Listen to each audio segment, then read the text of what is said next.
Le Sans Nom, l'organisme de la musique francophone au Manitoba, vous souhaite la bienvenue à Vos idées en chanson. Bonjour, je m'appelle Suzanne Kennelly. Je suis très heureuse de vous accueillir dans cet environnement extraordinaire. C'est en fait une brasserie, c'est la brasserie Kilter de la rue des Chambeaux à Saint-Boniface qui nous accueille pour cet exercice de création de chansons. Le concept de Vos idées en chanson, il est simple. En fait, on a demandé à 24 auteurs, compositeurs, interprètes du Manitoba de nous écrire une chanson. Alors jusqu'ici, là, il n'y a pas de problème. Sauf qu'on leur a dit, ah non, vous aurez un thème. Les thèmes ont été choisis par le public, ils nous ont été suggérés. Et au hasard, on a attribué un thème pour 8 groupes de 3 artistes. Mais, en plus, on a demandé à ces gens-là, ces créateurs, de le faire dans 2 semaines pile. Et tout le monde a réussi. Alors, c'est pas mal extraordinaire comme résultat et on est très, très fiers de pouvoir le partager avec vous. Avant d'aller plus loin, je voudrais reconnaître que nous nous trouvons sur le territoire visé par le traité numéro 1. Les terres sur lesquelles nous sommes réunis font partie du territoire traditionnel Anishinaabe, Cri, Ojibwe, Dakota, Dene et de la terre ancestrale de la nation métisse. Mes invités aujourd'hui, Hélène Perrault. Bonjour Hélène. Marc Lefebvre. Et Paul Lachance, bonjour. Bonjour à vous 3. Bonjour. Et merci de vous être prêtés à cet exercice qui demande beaucoup de concentration, puis en même temps, une petite dose d'humilité, parce que c'est pas évident de présenter une chanson qu'on a jamais faite, là, de la faire naître comme ça, directement à la caméra. Et on va pouvoir entendre ce que vous nous avez créé dans quelques instants. On va commencer avec Hélène. Hélène qui est arrivée au Manitoba en 1994, oui, et qui ne croyait pas être encore ici. C'est une très belle surprise, tant mieux pour nous si elle y est encore. Elle est enseignante dans le domaine des sciences à l'Université du Manitoba. Et au cours de ces années, elle a vraiment développé énormément sa pratique artistique. C'est une femme qui a une grande connaissance de la musique francophone puisqu'elle a été bénévole à la radio communautaire Envol FM pendant au moins une quinzaine d'années, quelque chose comme ça, ouais, une quinzaine d'années. Elle joue de la guitare, comme vous pouvez voir, et compose des chansons. Et Hélène, le thème, comme tous les autres, vous deviez écrire une chanson sur un thème pas facile du tout. Chercher de midi à 14 heures. Et qu'est-ce que tu as fait avec ça, Hélène? Bien, chercher midi à 14 heures, ça veut dire se compliquer la vie. Et puis, c'est un peu l'histoire de ma vie à moi, de me compliquer la vie pour rien. Alors, j'ai dit, je ne prendrai pas ce thème-là, je vais y aller vraiment mot à mot, puis je vais me personnifier dans quelqu'un d'autre. Et puis, je me suis dit que quand il est midi quelque part, il est 14 heures quelque part d'autre. Donc, jet lag, c'était vraiment percutant dans ma tête. C'est un mot anglophone, puis je suis pas forte sur les anglicismes, mais jet lag, je trouve que ça percutait bien dans cette chanson-là, puis ça allait avec mes rimes. Alors, c'est ça le thème de ma chanson, puis c'est le titre aussi, jet lag. Alors, on t'écoute.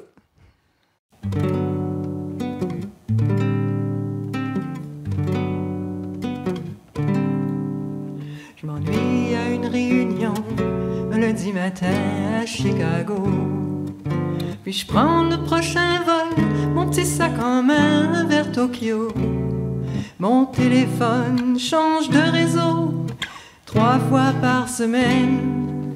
Je me partage entre plusieurs créneaux sans trop de migraines.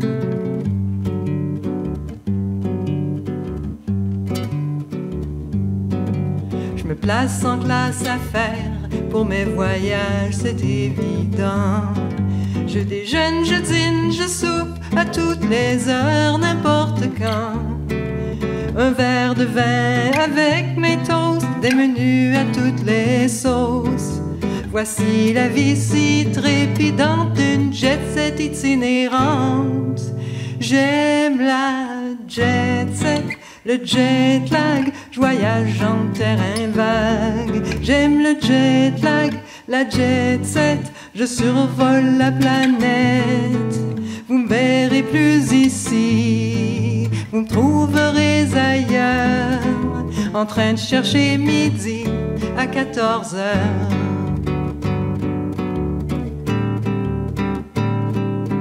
Tous les gérants d'hôtel me connaissent par mon prénom. J'ai J'ai la suite tout près du ciel, dans une grande tour en béton. Pas question de visiter la ville, la compagnie perdrait son temps. Si on veut rester chef de file, on fait ce qui est important.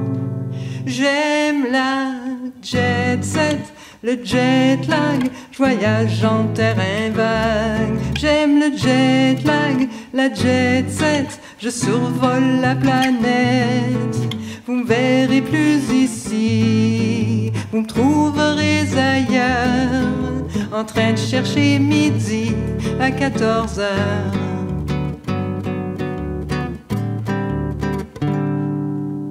Quand je rentre chez moi, une fois par mois, je me sens étrangère. Je n'ai pas oublié les saisons, mais j'évite l'hiver.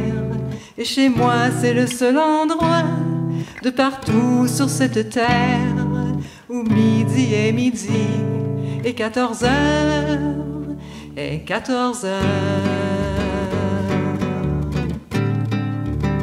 et 14 heures.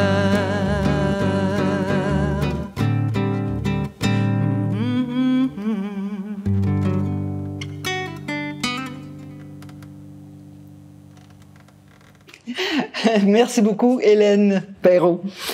Notre prochain invité est Marc Lefebvre. Marc Lefebvre, il aime Félix Leclerc, il aime Paul Simon, il aime gratter la guitare, évidemment, c'est un excellent guitariste, mais il aime aussi gratter le bobo, vous savez, essayer de s'aventurer, même dans les zones de malaise, pour toujours aller chercher, c'est toujours à la recherche de l'essence de la vie. En tout cas, je pense que c'est ce qu'on voit dans son écriture, c'est ce qu'on entend dans ses chansons. Que ce soit en art visuel, parce que c'est un excellent photographe, ou en tant que raconteur, ou comme auteur, compositeur, interprète, vraiment, il nous entraîne dans une quête du vrai. Marc Lefebvre, bonjour. Bonjour, ça va bien? Ça va très bien, oui. Toi? Alors, ce fameux thème, le midi à 14 heures, ça s'est passé comment pour toi? Mais premièrement, j'avais aucune idée de l'expression, je l'avais jamais entendu. Fait que heureusement, les moteurs de recherche m'ont éclairé ça. Puis à vrai dire, ça m'a fait réaliser que les mots de tête, si on les soigne pas, ça peut porter à des grands malaises poétiques. Je pense qu'on va comprendre dans la chanson. Justement.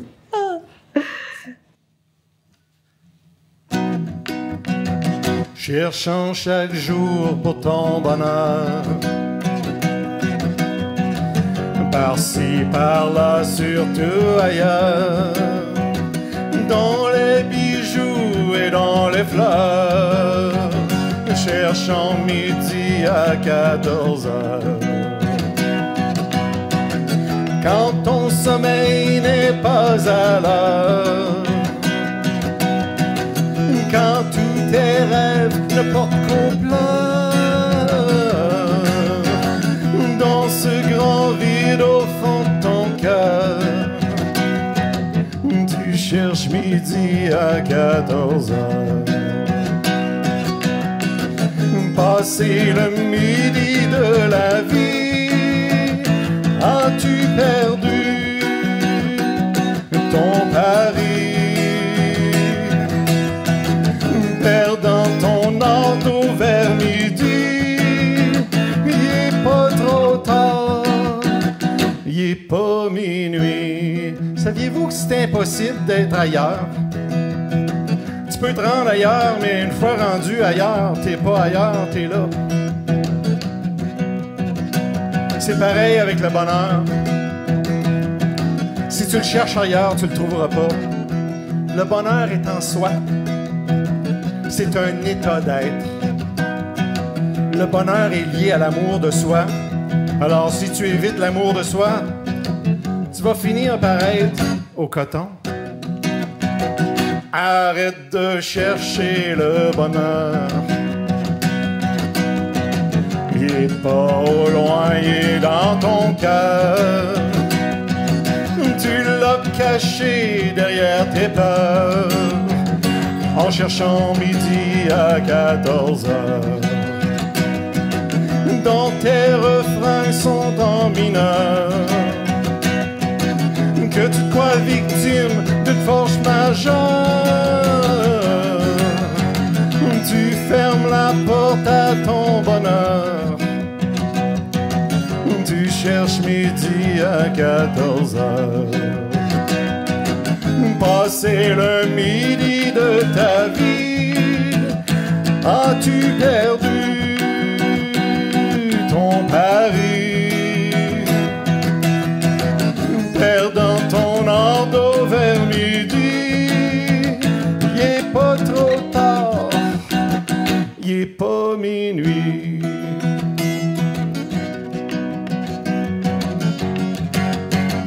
Tu ne trouveras jamais ton bonheur quand tu cherches midi à 14 heures. Quand tu cherches midi à 14 heures. Quand tu cherches midi à 14 heures. Merci, Marc. Je trouve ça très intéressant parce que le mot bonheur est sorti souvent dans ton texte.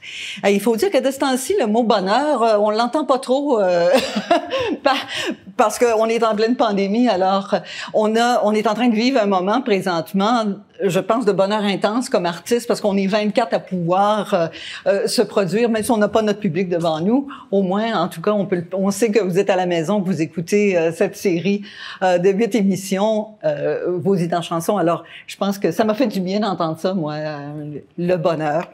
Et on parle du sans nom, Paul Lachance, qui est très jeune, mais un ancien du sans nom. Paul Lachance, bonjour. Bonjour, bonjour. On va entendre ta chanson dans un instant, Paul, mais j'aimerais ça qu'on ait une petite discussion sur ce processus-là d'écrire.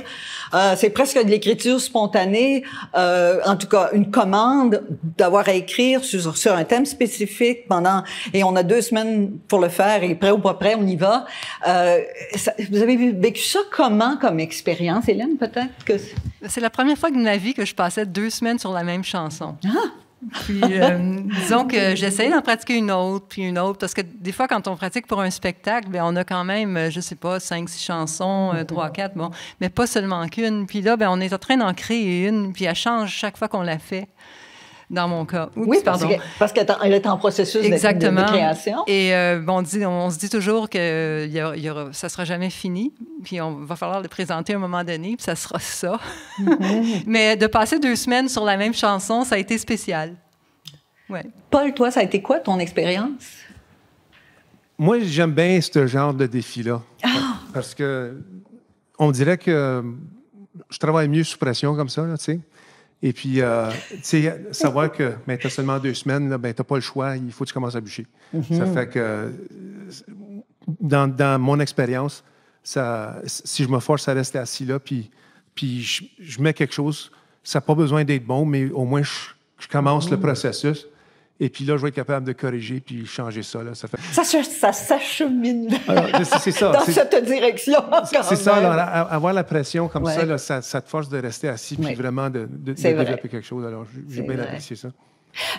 Marc, toi, tu as vraiment une habileté d'écriture spontanée. Toi, tu l'as. Et les mots, ça sort facilement. Alors, quand tu es dans une situation comme ça où tu as 2 semaines pour travailler une chanson, est-ce que c'est un positif ou est-ce que c'est un négatif? Bien, il y a l'aspect des contraintes qui est beaucoup semblable à ce que Paul vient de partager. Et puis, ça, j'aime l'idée de la contrainte. Quand j'ai lu c'était quoi le thème, c'était OK, sure. Pas vraiment de préjugés quand même, mais comme je dis, il fallait que je fasse une recherche, ça veut dire, OK, ça veut dire ça, OK. Fait que pour la première semaine, tout ce que j'ai fait, c'est j'ai laissé ça mijoter, puis il y avait des petites idées ici, puis de faire je peux pas t'imaginer en train de faire ça. Juste en travaillant, en conduisant, ces choses-là. Puis finalement, mardi dernier, j'ai dit, c'est peut-être mieux de sortir le papier et la plume, commencer à laisser les mots couler. Ouais. Puis finalement, j'ai terminé la chanson dimanche qui vient juste de passer. Mm-hmm. Et puis, j'avais quand même le début, puis après ça, continuer avec les choses. Mais c'est intéressant parce que moi, dans des cercles d'auteurs, tout ça, j'ai déjà partagé ça, qu'il faut avoir confiance que les mots vont venir. Puis pour bien des gens, on a des voix dans notre tête où les mots apparaissent, de différentes façons-là. Et puis, c'est d'avoir confiance à ces mots-là. Et puis, fait que j'ai une voix qui me chuchote des mots, puis j'ai une autre voix qui, quand que j'écoute pas, la première voix qui me dit « OK, arrête, là, puis écris-le. » Puis c'est là où on va dévoiler ce qui se passe. Fait que même si j'avais un petit peu idée de ce que je voulais faire, je savais où je voulais apporter ça. Puis je l'ai fait, mais pas de la façon que j'imaginais. Fait que c'est super le fun. J'adore ça. J'aime le conseil d'écouter la petite voix. Moi, je crois à ça beaucoup. Si on se ferme à cette petite voix-là, souvent, on prend peut-être un chemin plus long pour arriver à ce qu'on veut faire. La réponse, elle est souvent là, mais on la cherche quand même. C'est ça. C'est un peu, ça fait partie du travail d'auteur-compositeur, je pense, de faire cette recherche-là. Paul, Valjean aussi, ça a été évidemment très, très important dans ton développement, dans ton cheminement musical. Et ça aussi, je pense que c'est parti du Sans Nom. Oui, c'était... Qui est une formation musicale, Valjean. Oui. Valjean, c'était mon premier groupe où est-ce que je jouais la guitare. Alors, c'est pour ça que, comme j'avais mentionné, j'étais oui, c'est vrai, batteur principalement. Là, puis là, à 17 ans, j'ai commencé à jouer de la guitare. Et puis, pas longtemps après, j'ai commencé à écrire des chansons. Et puis là, ça m'intéressait de disons, commencer un groupe où est-ce que je serais le chanteur, puis le guitariste, puis jouer des tunes originales. Ça fait que Valjean, ben, avec ça, il y avait la chicane électrique qu'on avait gagnée cette année-là, puis Phonogramme avec CKSB. Alors, en 91, 92, ça a été une bonne année, hein? Oui, je te dis. Alors, puis on jamme encore une fois de temps en temps. On se rencontre encore une fois de temps en temps, moi puis les gars de Valjean. Alors, c'est bien le fun. Puis de temps en temps, quand il y a un spectacle, ça rassemble les gens. C'est tellement le fun de vous voir ensemble. Cette chimie-là, elle est encore là. Hein? Ouais, c'est toujours le fun de jouer un spectacle là, pour le monde. Ça vous manque, les amis, là, le spectacle devant public? Oui. Ben, moi, je commençais juste. Disons, on avait fait le concours, là, coup de cœur, pas coup de cœur francophone, le concours de la FAFM. Ben oui, je suis rendue là. Et j'étais sur une lancée. Je me disais, wow, c'est le fun. J'avais la piqûre. Puis là, la semaine après, c'était le 6 mars dernier. Puis dès le 13 mars, tout a fermé. Ouais, et les spectacles ont arrêté. Alors, bon, ben, je me suis fait des petits spectacles chez moi. C'est pas pareil. Est-ce que vous utilisez le virtuel dans vos spectacles? Est-ce que de ce temps-ci, ou est-ce que vous attendez que les choses se replacent? Pas pour moi. Si je savais comment, peut-être. OK, on va demander un cours au centre. Une belle formation. Idée, oui. Voilà. Mais écoute, Paul, je pense qu'on est prêt à entendre ta chanson. D'abord, comment est-ce que tu as approché ce thème-là? Comme Marc avait dit, il a falloir que j'aille voir qu'est-ce que ça voulait dire, ça. Et puis là, quand j'ai vu se compliquer la vie ou essayer quelque chose d'impossible, bien, là, j'ai commencé par écrire le refrain. Le refrain, j'avoue, ça m'est venu pas mal tout de suite. C'était un petit peu pessimiste, le refrain. Alors, je voulais pas écrire quelque chose qui était complètement pessimiste. Alors là, je me suis dit, on va essayer de contraster ça dans les couplets. Ça fait que c'est un gars qui est un petit peu optimiste, mais il est peut-être un petit peu naïf en même temps, qui ne voit pas devant lui qu'il essaye peut-être de faire l'impossible. Mais à la fin, il est quand même heureux dans sa patente. Voilà. J'en doute pas.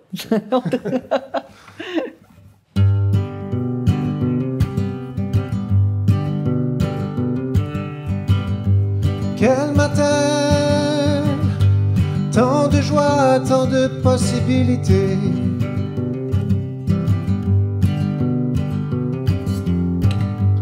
Quel matin, l'optimisme brille dans le ciel et promet dans la plume. Superbe comme on se sent bien. Quel matin, aussitôt sorti de sa maison, poursuivant l'aventure. Quel matin, sur le but bus, ensuite sur le train pour lui offrir un poème. Comment savoir ce qui s'en vient? Quel qu'il soit, cherche là mais ne trouvez rien. En dépit de ça, tu insistes. Quel qu'il soit, tu chercheras mais ignoras rien. Quel destin se peut plus tragique?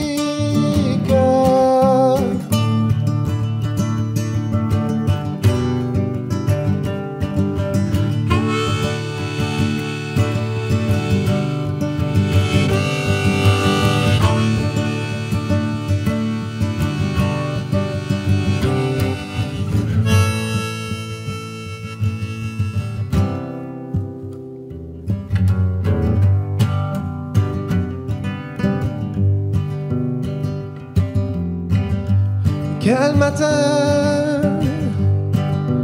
au boulot de sa bien-aimée, c'est le moment de l'impressionner, de l'épater. Quel matin, le cœur qui bat comme un marteau, l'enclume dans la poitrine. C'est la victoire tout certain.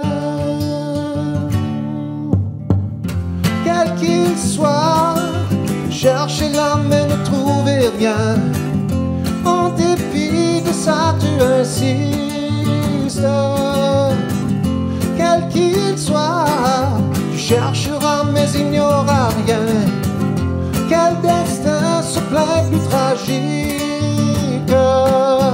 Sans donner la mer à boire, compter les étoiles, prendre la lune avec les dents, la quadrature du cercle.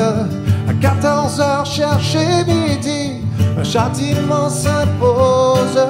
Mais quelle grâce dans tout ça, de voir la vie en rose.